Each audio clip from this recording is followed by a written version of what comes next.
On this episode of Rogue Creators, we're going back to the basics. We're not diving, but we're going back. Yes, we to are. the basics. What are those basics, Lauren? We are crafting a social media strategy that actually works. Yes, let's do this. 3, 2, 1, 0. Liftoff. We have a liftoff. Welcome back to Rogue Creators, presented by Go RogueX. My name is Brian Fitton. And I'm Lauren Lewis. And this is the podcast dedicated to marketers and creators who are wanting to serve first and stand out from the crowd. Make sure that you subscribe every single week, YouTube, as well as Spotify, Apple Podcasts, to get all of the tools and resources you need to be the go-to name in your industry. Let's go.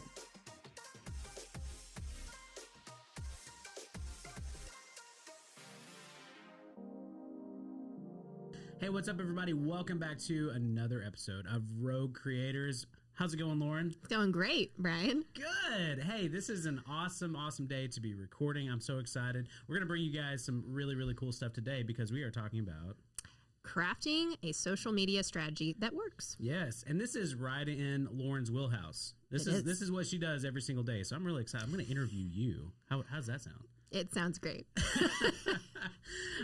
Yes, but before we get into that, we like to start off with something fun. Right, Lauren? Yep. Yeah. We like to start each week off with, what are you obsessed with this week? So, Brian, you were so excited to talk about yours. Well, mine's I kind of feel bad about it a little bit. This is it like appropriate? It's not inappropriate, but it is interesting. Okay. So my wife and I, we do like true crime stuff. Uh-huh. And so that's fine. There's a podcast called Sword and Scale. And if you've ever heard it, it's like a pretty gruesome, like true crime podcast. The production on it is phenomenal, but it gets dark, and they do some pretty dark stories. And so I haven't listened to it in a really long time. We used to listen to it all the time. Huh. I haven't listened to it in a long time because I don't drive anymore. Because in my corporate world, well, I walk everywhere now. If I had a one wheel though, I'd be riding everywhere. Gosh, give up the one wheel. Yeah. So anyway, so I used to drive all the time for my corporate job, but now I'm not in the corporate world. I don't drive. And so I don't listen to as many podcasts, which is really sad. It's so sad. But anyway, so all this to say, this is a podcast that if you're into true crime, it's fine. But if you're into like really true crime, not like serial, like this is several steps above. Hardcore true crime. Yeah, several steps above Serial. Like Serial was great, but Serial is kind of like Child's Play compared to what this is. So it is a little dark. That's why I feel kind of bad for recommending it. But once you get hooked on it, it's so good. So anyway. What is it called? Sword and Scale. Interesting. Yeah. All so right. there you go. They're really long episodes too. They're hour and a half. Oh, wow. So yeah. Anyway, there you go. There's my episodes. I've been listening to a lot of. I've been driving a lot. So yeah, it's probably heightened your fear. It kind of has a little bit. So, okay. This is crazy. I just real quick. So last night, the wife and kids are out of town. And so I'm like getting ready for bed. And all of a sudden I hear something like fall off the wall. And I'm like, what in the world was that? So obviously I freaked out a little bit. Sure. So I'm just serial never killer alone. in your house, probably. Yeah. I'm like, dude waited till all my family was gone to kill me. Anyway, Isn't that the best scenario? It really is. Yes. I'm always like worried about the kids. Like I'm always protecting the kids and everything. But anyway, yeah, it was like something like fell out of the shower. I don't know why. It was like our Bluetooth speaker in the shower. It like freaked me out. I'm so sorry. You guys are the worst. Everybody's laughing behind the camera. You don't see this. You guys don't even see what I have to put up with. I'm just sharing intimate parts of my life. I just like how you would love something horrifict to happen if your family was home. Please don't ever say sharing intimate parts of your life on the podcast ever again. There's Jacob, behind the scenes, keeping it real for us. Oh, man. Okay, Lauren, what is your obsession, please? So my obsession this week is kind of similar to, we had Nathan Otwell on the podcast. Yeah. And he had shared about the mayor of Easttown, which we learned is not mayor, like M-A-Y-O-O-R. It's mayor, like a name, M-A-R-E. Yeah. Anyways, it's a like dark drama on HBO, and it's really good. I did not think I was going to like it. I just watched it for my husband, but it was actually really intriguing. It's one of those that kind of sticks with you, and you like think about it a lot. So it's like really well done that they've like weaved a lot in there. So I'm excited to finish that one, but it's definitely really good. I should recommend it. Nice. Well, that's awesome. Yeah. Well, he might like Sword and Scale too. Then, if he That likes is true. those That is true. dark, bad, terrible things, terrible stories. It's really sad. Oh Just really gosh. sad. I'm so sorry. Anyway, we're going to transition now to something way better, Yes. which is back to the basics. So we have learned, especially doing this for quite a while, that a lot of times you get in the weeds when it comes to social media strategy, content creation, all that.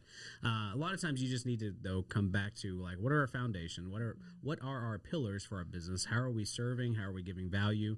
How are we talking about what we do, as well as, kind of those conversions through social media as well, and using that content to really help educate your audience as, even potential clients. So that's one thing that we wanted to focus on today. So Lauren, kick us off. Sure. So kind of elaborating on what Brian said, we have a lot of clients that might feel like, well, I was doing really well for a while and then my engagement started to drop. What can I do? And I think we attach ourselves to what we call shiny things or exciting trends, which is great. You need to be aware of those, but you can't just chase after new trends without attending to the basics. And so that's what we wanted to kind of go over. So the first thing that we really recommend is choosing a social platform. And I think a lot of people kind of bristle at that because they're like, I want to be on everything. Yeah.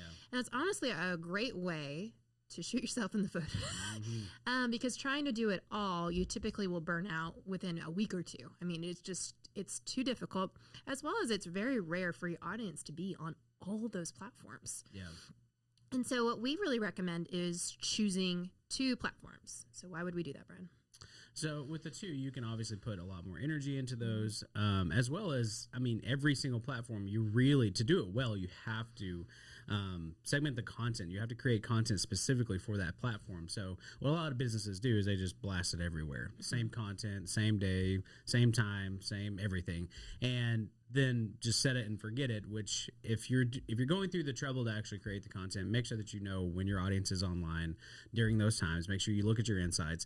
But also, like, LinkedIn content is different than Instagram content. Right. That's just a different experience. People are going there really as kind of escapism to go to Instagram, and they're looking to maybe learn a little bit, but it has to be really engaging. It has to obviously catch their attention. With LinkedIn, you can post a little bit longer videos. Like, that is actually what we've seen from the data is actually better than just the shorter clips. And so you really have to know, and it can't be just the same thing every single place. And so you want to make sure that you're putting your attention where your audience is, like you mentioned. And two platforms are a great place to start. Yeah. We always throw in Twitter. Twitter's fine. If you're one of those that like just putting content out there too, even just for SEO purposes and whatever else. But if you're engaging on Twitter, then be there on Twitter. Right. But Twitter's just kind of that third, just like, yeah, you want to throw in Twitter, that's fine, but focus on 2 to really make sure that content fits that platform. Yeah, and I think also when you look at your audience, like if you don't know who your primary audience, well, that's one of the first problems. Yeah. So figure out your audience, that demographic, what platforms they're really on and most active on, not just on, but active on. And then what fits your brand, the platform that fits your brand. There are certain ones that just are industry standards. Like LinkedIn for sure is rising, and it's almost frowned upon. Like, you're not on LinkedIn. Like, there's that question, and then there's kind of like, you don't have the authority I thought you did because you're not on that platform that's kind of a industry standard. Yeah. And that's not the case for all of them, but really understanding, like, if you are really if your brand has a lot of visuals, being on Instagram is probably going to be essential. Yeah. Just because it is such a visual platform. So just really understanding your audience, understanding what platform fits your brand, and choosing 2 to really hone in and focus on will really help you get started on really crafting a great social media strategy. So our second one is research. And I cannot say research enough, just because if you are in social media marketing long enough, you'll know that it changes by week. Good grief, yes. And that's one of the reasons why we recommend 2 platforms, because to try to keep up with the trends for all of the social platforms is extremely difficult to do. And so if you have 2 that you're mainly focusing on, when something changes in the algorithm, you can adapt really easily. But it can be very difficult if you're on all platforms. Yeah, absolutely. Well, and just like you said, everything's changing constantly. And right now there are battles between the platforms, or battles between the companies in general, that they are fighting for attention. And so they're adding new features constantly. They're updating. LinkedIn's rolling out creator mode to compete even in that space. Facebook, like we talked about in the No episode, for May. Yeah, that's this month. I was like trying to think. I was like, but yeah, and that just launching, Facebook launching Boombox, which is an audio platform partnered with Spotify, and so it's one of those things that like this stuff is constantly coming out, and if you're trying to keep up with like, hey, I have to have a 4x5 on Instagram, I have to make sure the carousel, hey, they're really focused on Reels right now on Instagram as well. I got to be on creator mode with LinkedIn. I got to make sure that I'm using fleets or fleet bubbles, double bubble fleets. Yeah. We are not a Twitter company. No, we are not. Okay. All right, so it's really important when we choose those two platforms, when we're doing the research, to really understand what that platform is currently pushing, because that's going to really decide what you're wanting to create for that month of content when your social media plan. So, for instance, Instagram has really been pushing Reels lately, and so it'd be really wise to make a couple of Reels so that you definitely can increase your engagement on Instagram if that's one of the platforms that you would have chosen. So, kind of transitioning into our next point is to plan out a month at a time. And some people really like to shoot for the moon. They're like, I'm going to do a whole quarter, do a whole year. We really advise against that because things change so quickly that you could basically do all that work for nothing. Yeah. And so really doing a month at a time allows you to stay up with the current trends and allows you to do what's relevant to your brand and to your audience. And so when we're looking at that, you kind of use your research to decide on what kind of content you're going to create and what you're going to hit on, and then what you're going to talk about. So a lot of what we suggest is focusing on your 4 pillars. So we've mentioned this a lot. If you listen to our podcast, you probably have heard this term. But Brian, explain for someone who hasn't heard this term, what do we mean by 4 pillars? So you're going to basically go into 3 areas of your business that is going to benefit your audience. So if you have a podcast, like we have 3 different pillars that we work through. And so we want to make sure that every single time we hit record that we are hitting on one of those pillars. And so really, actually, we just changed ours up a little bit. Before it was social media, which this episode would include that. And then we have obviously video podcasting and then video marketing in general. So we want to make sure to hit on those. And then we have a 4th pillar, which is basically a why or some type of, for us, it's interviewing somebody who maybe is a founder, maybe talking kind of behind the scenes of our company, why we do what we do, our vision casting, that type of thing that can still benefit our audience. And so, but really focusing on those 3 as topics to go into every single week on a podcast. But the same thing with social media, is you want to make sure that you're hitting on all of those. And so there's a lot of, we can even jump into some of this, but brand awareness at the top. So it's more about your brand, what you're doing. You kind of have a middle of the funnel as well. It's like there's a little more of a call to action, and there's the bottom piece where it's maybe testimonials or something like that to help really convert traffic. And so you want to kind of think in those veins of 3 pillars and what content you're creating for the month. Absolutely. So if you're thinking through a month overview, you're like, okay, I've got my 2 platforms, and then I'm working on the research that I'm doing. These are the type of content pieces I'm going to create, and my focus within these pieces are going to be on my pillars, so that I'm hitting all these, so that I'm hitting the importance of my brand, and I'm communicating what I need to my audience. Couple tips of that is to not forget that within a month to pay attention to what's going on in the news, pay attention to what's like holidays are coming up. If those are relevant to your brand, make sure to address those within your social media plan, as well as the most important factor is to be human. To be able to really put a face with the brand, to highlight aspects of humanity within your business, of what's going on with it inside, like behind the scenes or your staff. And this allows people to really connect with your brand. Don't forget in all your fancy plans of doing these perfect captions, these perfect posts, you'll lose your audience because they don't want to connect with a brand. They want to connect with a person. Yeah, absolutely. I'm going to hit on this real quick too. We talked about, obviously planning a month for your actual content. We do a year planning for content, but not specific content. So it's kind of a generalized area. So we do recommend say, hey, go up, plan out for the year, like where you would want to go with your content in general and kind of work backwards from that. Because it's good to kind of see those seasonality pieces. It's like, hey, last year we hit on this. Do we want to go back to that? But when it comes to actually planning out your content, scheduling it out, I mean, that, 4, 5, 6 weeks is good to kind of stay within that, because that still allows time to be flexible if something does change. Because, I mean, good grief, 2020 and 2021 have already been just crazy years, and things have been happening constantly. And so you don't want to schedule out posts, 6 weeks from now, and then all of a sudden forget about that, and then something tragic happens, and you're like, hey, exciting day here. We're, like that always happens on Twitter when somebody, a social media manager, is like, well, that was an ill-timed scheduled post. So be aware of that. Try not to get too far out when you're scheduling or creating content too. Right. And so kind of going into the same thread, which you mentioned social media managers. Some of companies are blessed to have a social media manager, which I think is essential for most brands and companies these days. But if you don't have a social media manager, or if you do and you guys haven't really looked at a scheduling tool, I wanted to kind of discuss my top 3 picks. Yeah. So this is something I work with a lot. I'm working with my contractors and social media managers to schedule out content for our clients. And so there's 3 that I would suggest. So the first one would be Later. It's a really affordable tool. It has a real visual element, which I love. So you can kind of visualize what your post's going to look like, what your grid's going to look like if you're on Instagram. And they've got a lot of cool features. Later's doing a lot of innovative things. It's a great platform, but it has a lot of limitations if you're trying to do a whole lot with a lot of different platforms. Yes. If you've got one platform, you're rocking that. And with Later, I think it has a lot of options, and the affordability you cannot beat on a scheduling platform. Yeah, absolutely. Especially Instagram. Yes. Perfect. It really pairs well with Instagram. That's its favorite platform for darn sure. The second one, and I know a lot of businesses use Hootsuite, and I've used Hootsuite before. I've enjoyed Hootsuite. It's affordable for most businesses, but it has some really great analytics and a really nice interface that are very easy to use. It's not confusing. You can really see what your posts are doing and the traffic that it's getting. Hootsuite makes that very easy. They also produce a lot of great reports.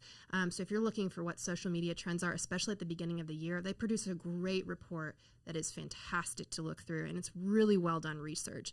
So Hootsuite, I always enjoy their reporting, and their analytics is just fantastic. The one that we use is called Sendable.